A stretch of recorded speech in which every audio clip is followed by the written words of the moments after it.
Assalamualaikum, selamat datang di YouTube channel aku. Salam kenal ya untuk kalian yang baru nonton. Jadi di video kali ini aku pengen membagikan ke kalian permasalahan yang mungkin dihadapi penerima Banpres UMKM 2020 dan solusi yang bisa dilakukan untuk mengatasi permasalahan tersebut. Kalau kalian pengen tahu, simak videonya sampai selesai ya. Jadi Banpres atau bantuan presiden itu merupakan bantuan yang diberikan oleh pemerintah kepada masyarakat yang memiliki usaha. Jadi semenjak adanya pandemi COVID 2019 ini menghambat perekonomian masyarakat. Hal ini karena ditutupnya beberapa instansi, tempat wisata, dan lain sebagainya. Sebagian besar masyarakat yang memiliki usaha itu sangat tergantung dengan instansi-instansi tersebut, seperti orang yang jual gorengan, supir, dan lain sebagainya itu mengalami dampak dari adanya COVID ini. Oleh karena itu, pemerintah memberikan bantuan kepada mereka yang memiliki usaha itu untuk mengembangkan usahanya kembali agar bisa normal kembali. Nah, beberapa syarat yang harus dipenuhi oleh masyarakat yang menerima Banpres ini adalah yang pertama itu harus memiliki usaha, yang kedua itu harus warga negara Indonesia, terus yang ketiga tidak memiliki pinjaman di bank. Pemerintah memilih PNM sebagai salah satu lembaga pengusul penerima Banpres UMKM 2020. Nah, semua nasabah PNM itu sudah didaftarkan oleh PNM untuk diajukan menerima Banpres. Jadi semua nasabah itu baik yang masih aktif maupun yang sudah berhenti itu semuanya didaftarkan, karena memang semua nasabah PNM itu kan memiliki usaha. Jadi semuanya didaftarkan oleh PNM. Namun dari pemerintah itu dievaluasi sesuai atau tidak dengan ketiga syarat yang terdapat di peraturan undang-undang koperasi yang sudah dijelaskan tadi. Seperti itu. Bagi nasabah PNM Mekar yang sudah memenuhi syarat itu menerima Banpres tersebut. Dari 6,3 juta nasabah PNM Mekar yang sudah didaftarkan, baik yang aktif maupun yang tidak aktif, itu semuanya didaftarkan oleh PNM. Namun saat ini yang menerima Banpres itu masih 5,9 juta. Jadi masih ada 4 juta nasabah yang masih belum menerima Banpres. Nah, 4 juta nasabah ini juga masih dalam proses pengajuan untuk menerima Banpres tersebut. Nah, dari PNM Mekar sendiri itu sudah mendapatkan daftar nama penerima Banpres. Jadi di penerima Banpres itu ada 2 kloter. Yang kloter pertama itu bagi nasabah yang sudah memiliki nomor rekening. Nomor rekening ini nomor rekening BNI pribadi atau nomor rekening bantuan PKH atau program keluarga harapan. Jadi bagi nasabah yang sudah memiliki rekening dan terdaftar sebagai nasabah penerima Banpres itu masuk dalam kloter pertama. Seperti itu. Sedangkan yang kloter kedua itu nama-nama nasabah yang menerima Banpres namun tidak memiliki kartu. Tidak memiliki kartu dan diberikan kartu oleh BNI. Kartu BNI ini namanya kartu Mekar. Nasabah yang penerima Banpres kloter kedua itu dapat kartu Mekar dari Mekarnya sendiri. Jadi yang menyalurkan itu dari pihak PNM Mekarnya sendiri. Seperti itu. Sedangkan yang kloter pertama itu langsung dananya ditransfer melalui nomor rekening pribadi yang sudah terdaftar. Nah, proses pendistribusiannya bagi kloter yang pertama itu nasabah harus menandatangani BPUM, SPTJM, dan mengumpulkan fotokopi KK dan KTP masing-masing 2 lembar. Seperti itu. Jadi sudah mengumpulkan persyaratan tersebut itu kemudian dikumpulkan kepada petugas PNM Mekarnya, terus petugas PNM Mekarnya mengumpulkan ke pihak BNI untuk ditransferkan dananya. Jadi dananya itu ditransfer setelah semua persyaratan terpenuhi. Seperti itu. Sedangkan untuk kloter yang kedua, nasabah Mekarnya itu tinggal menunggu aja. Petugasnya sendiri yang membagikan kartu Mekarnya kepada setiap nasabah yang sudah menerima banpres seperti yang di video sebelumnya ya. Jadi pembagiannya seperti itu. Jadi nasabah tidak perlu kemana-mana, tidak perlu ke BNI, tidak perlu ke kantor Mekar. Jadi nasabah itu harus datang ke kumpulannya kan setiap minggu. Jadi nasabah mendapat informasi dari kumpulan tersebut dan tidak perlu kemana-mana. Jadi semua informasi dan semua transaksi itu dilakukan di tempat kumpulan. Permasalahan yang mungkin dihadapi oleh nasabah kloter pertama atau nasabah yang dianggap sudah memiliki rekening itu biasanya pertama, nasabahnya tidak memiliki rekening gitu. Jadi memang bantuan banpresnya ini tidak melalui PNM Mekar, jadi tidak melalui PNM. Jadi itu langsung bantuannya ditransferkan kepada nasabah. Nah tapi bagi nasabah yang tidak memiliki nomor rekening, itu nomor rekeningnya sebenarnya sudah dibuatkan dari pemerintah. Nah itu sudah ada di BPUM-nya. Bagi nasabah yang mendapat kloter pertama banpres namun masih belum menerima bantuannya, itu biasanya kemungkinan karena tidak memiliki nomor rekening. Bagi nasabah yang tidak memiliki nomor rekening itu sebaiknya kalau menurut pengalamanku itu dikasih nomor rekening yang sudah terdaftar di BPUM, kemudian disuruh mengurus sendiri ke BNI. Jadi membawa KTP asli dan lain sebagainya. Jadi kayak persyaratan buat rekening baru seperti itu. Nah dari pihak BNI-nya itu pasti membantu nasabah tersebut untuk membuat nomor rekening baru, karena memang beberapa nasabah yang masuk kloter pertama ini itu harus mengurus sendiri ke BNI karena nomor rekeningnya itu dibuatkan dari pemerintahnya gitu. Jadi langsung otomatis sudah punya rekening tapi masih harus ngurus di BNI gitu. Terus yang kedua, bagi nasabah kloter pertama yang dianggap memiliki nomor rekening termasuk nomor rekening PKH, tapi ibunya tidak punya nomor rekening PKH. Jadi ibunya itu tidak memiliki nomor rekening PKH, tidak sama sekali menerima PKH, tapi ternyata ibunya punya nomor rekening PKH gitu. Jadi ini juga bisa ditemu ketika nomor rekening yang di BPUM itu dikasihkan ke ibunya sendiri untuk ngurus ke BNI-nya. Jadi permasalahan yang mungkin dihadapi oleh nasabah kloter pertama itu harus dikasih nomor rekening yang ada di BPUM, terus harus ngurus langsung ke BNI. BNI kan memiliki data semua nasabah, jadi BNI kemungkinan tahu ini nomor rekening yang harus dibuatkan ulang nomor rekeningnya atau ini nomor rekening PKH.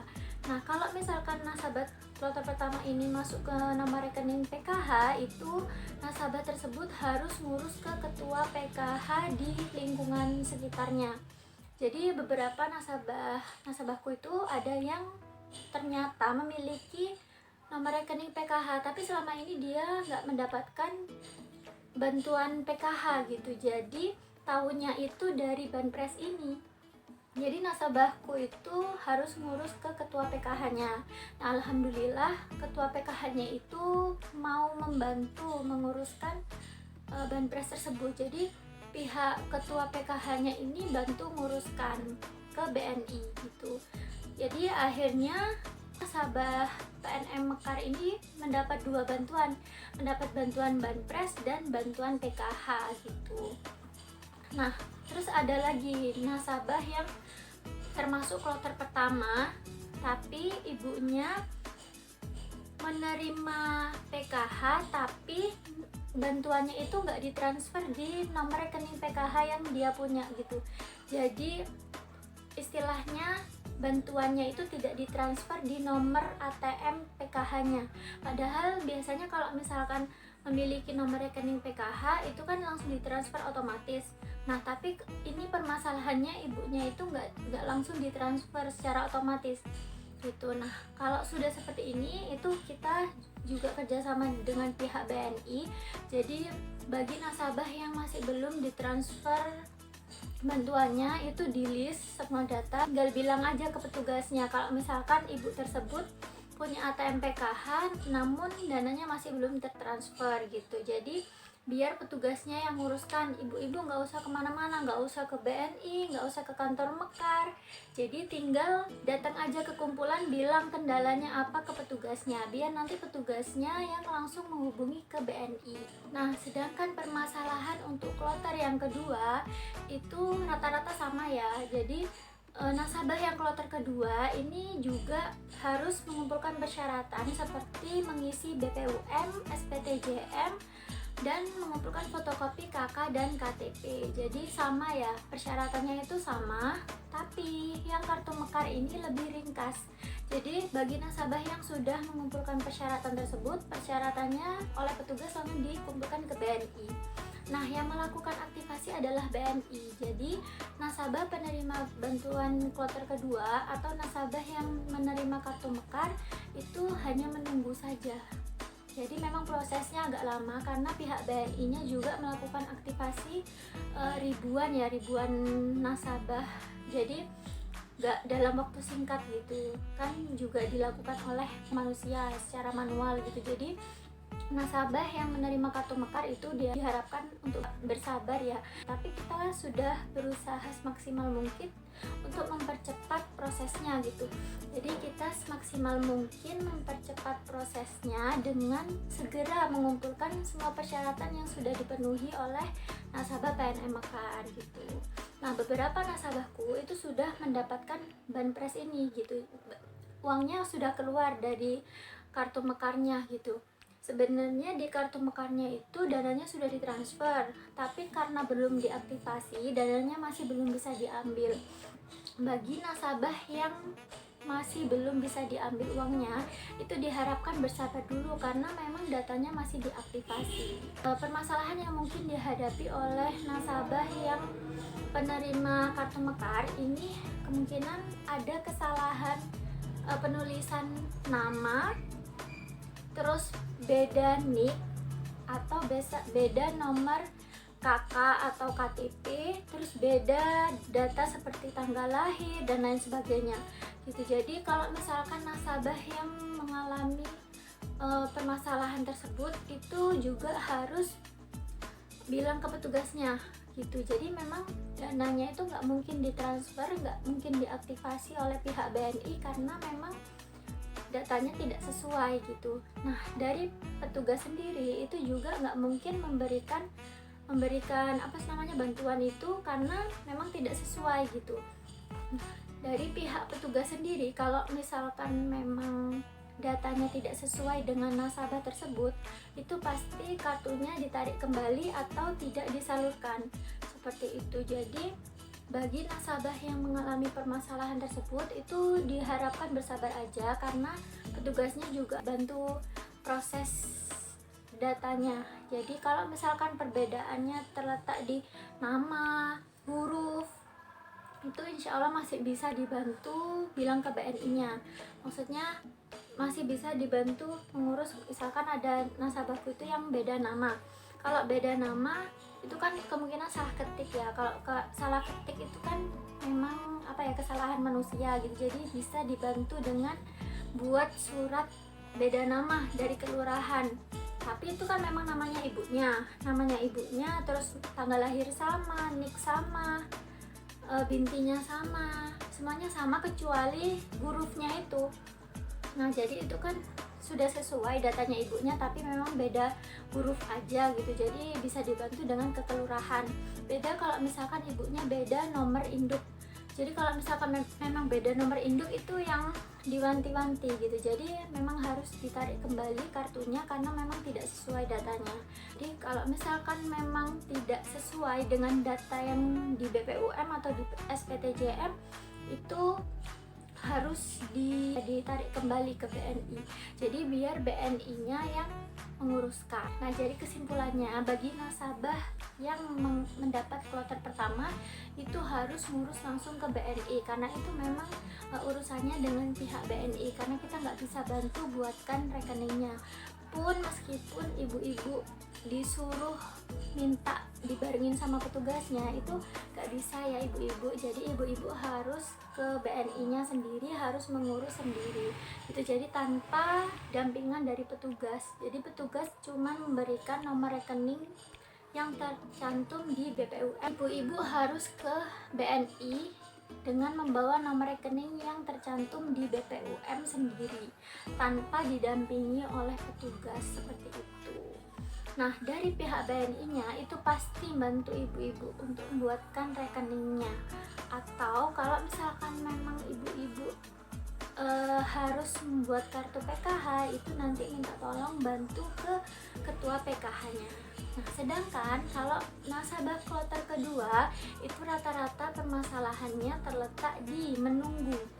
Ibu-ibu harus bersabar ya kalau misalkan dananya memang masih belum bisa diambil, karena memang aktivasinya itu dilakukan oleh manusia, jadi butuh waktu yang agak lama, apalagi datanya itu banyak, ribuan gitu. Jadi ibu-ibu harus bersabar ya gitu. Terus kalau misalkan ada permasalahan seperti beda nik, beda huruf dan lain sebagainya, itu nasabah juga harus menunggu biar petugasnya yang bantu diproses gitu. Jadi pasti kartu-kartunya itu dikembalikan ke BNI untuk diproses lebih lanjut.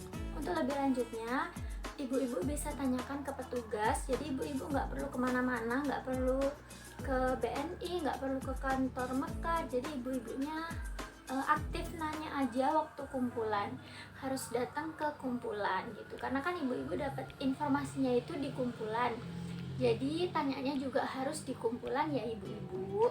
Nah, bagi ibu-ibu yang masih belum menerima Banpres UMKM 2020 itu harap bersabar dan nggak perlu marah-marah, karena memang di kita itu semuanya nasabah didaftarkan oleh PNM gitu. Kalaupun ibu-ibu memiliki persyaratan namun masih belum mendapatkan Banpres, itu harap bersabar. Insya Allah nanti kalau misalkan namanya sudah muncul dari pemerintah mendapatkan bantuan, pasti nanti disalurkan oleh petugasnya seperti itu. Jadi ibu-ibu tinggal nunggu aja, karena kan memang dari 6,3 juta nasabah itu masih ada 4 juta nasabah yang belum mendapat Banpres seperti itu. Jadi ditunggu aja ya ibu-ibu. Nah, segitu dulu ya videonya. Semoga informasi yang dijelaskan di video ini bisa membantu ibu-ibu untuk mengatasi permasalahan penerima Banpres gitu ya. Bagi kalian yang pengen tanya atau diskusi, silahkan komen di bawah. Sampai jumpa di video selanjutnya. Assalamualaikum.